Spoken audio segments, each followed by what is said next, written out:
Recherche esthétique des urbanistes, sans doute. Mais tu veux bien regarder un peu plus loin que le pouce mon nez?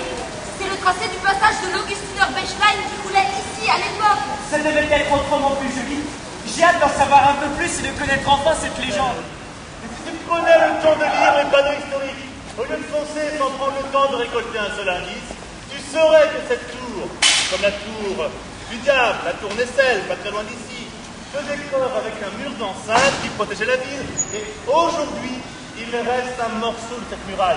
Et c'est celui-ci que l'on doit trouver. Pas de muraille. Quittons ce lieu avant que les autres ne la découvrent avant nous. Non, attends, je suis quasiment sûr de moi. Normalement, il devrait rester une toute petite parcelle, attends. Avançons encore un peu. Il est magnifique. Je me demande pourquoi ils ont détruit ces fortifications. C'est justement ce que nous cherchons. Ce n'est apparemment pas à cause de la guerre, pas une cause naturelle. Regarde. Apparemment, elles auraient disparu entre 1809 et 1811.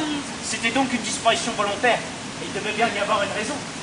Eh bien, remontons en arrière et essayons de voir ce qui s'était ici au début du 19e siècle. On ouvre la boîte à mémoire. 140, la veille de la Saint-Thomas, un loup sauta par-dessus. Le cours d'eau qui protégeait la muraille était gelé. Eh bien, il pénétra dans la ville, à la rue Henriette, et enleva un porc dans une écurie. Les cris du porc attirèrent aussitôt l'attention de son propriétaire qui, lui, partit à la recherche du loup. Il en fit ensuite surélever les murs jusqu'à une hauteur de 6 mètres. Puisque l'industrie a fait la force de la ville, on ne peut pas non plus lui en vouloir. L'industrie. Encore une réponse de trouver. On a découvert la légende de Mulhouse et l'origine de la destruction des remparts.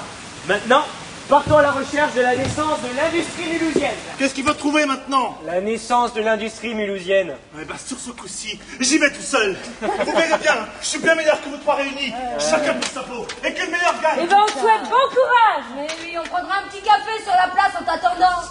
À quelques pas de la première manufacture créée à Mulhouse en 1746. C'était rue de la Loire. Mais oui, on devrait trouver dans cette rue quelques portes cochères et belles bâtisses, symbole de l'industrie dont tu parles. Ici, le numéro 7, là où il y a le métier maintenant, et jusqu'au numéro 5, c'était une manufacture de toile peinte.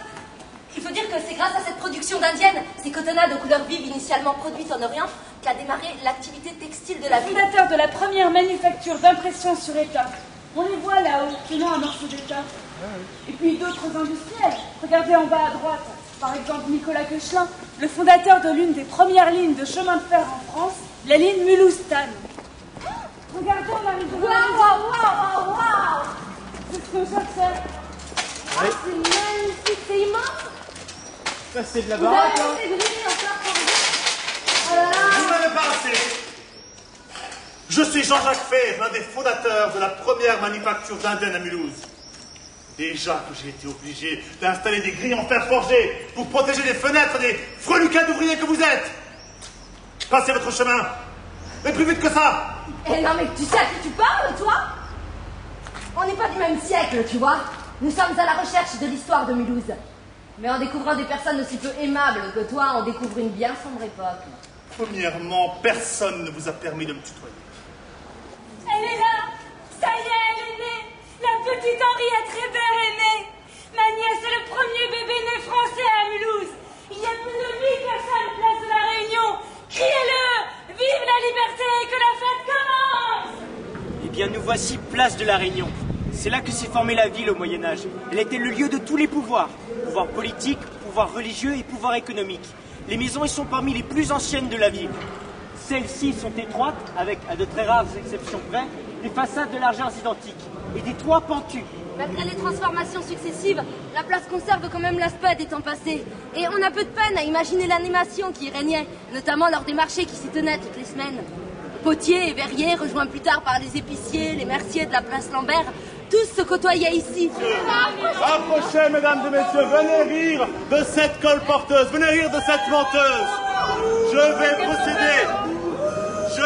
S'il vous plaît, je vais procéder à la lecture de la loi de 1963.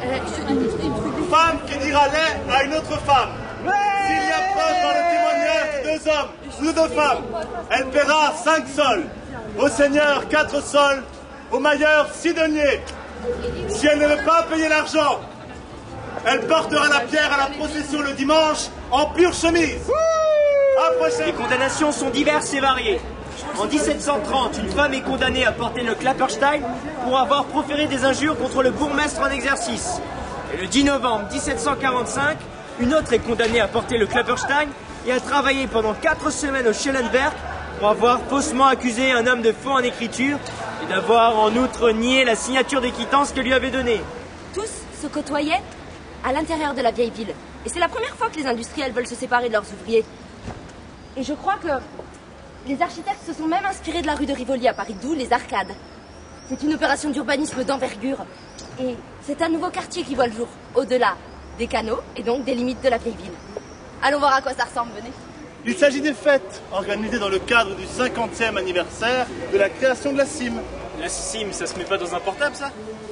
La CIM, c'est la Société Industrielle de Mulhouse.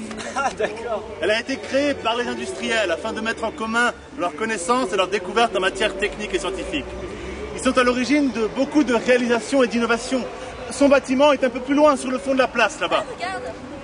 Le 11 mai 1876, ce fut une grande fête, avec un banquet de 400 couverts, qui a été éclairé par 4 lampes électriques, alimenté par 4 machines Gramme et mis en mouvement par une forte machine à vapeur située dans une cour d'un bâtiment voisin.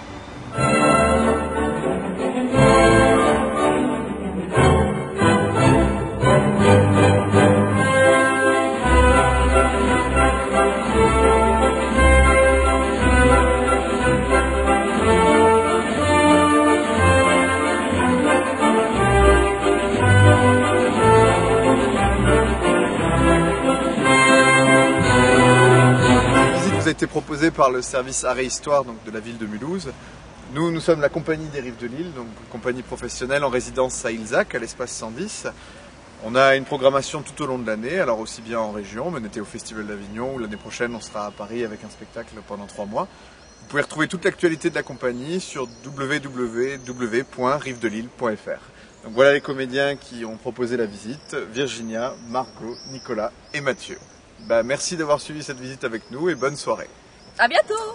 Au revoir. Nous vous redonnons maintenant le contrôle de votre appareil de télévision jusqu'à la prochaine émission de... Le furet Mulhousien.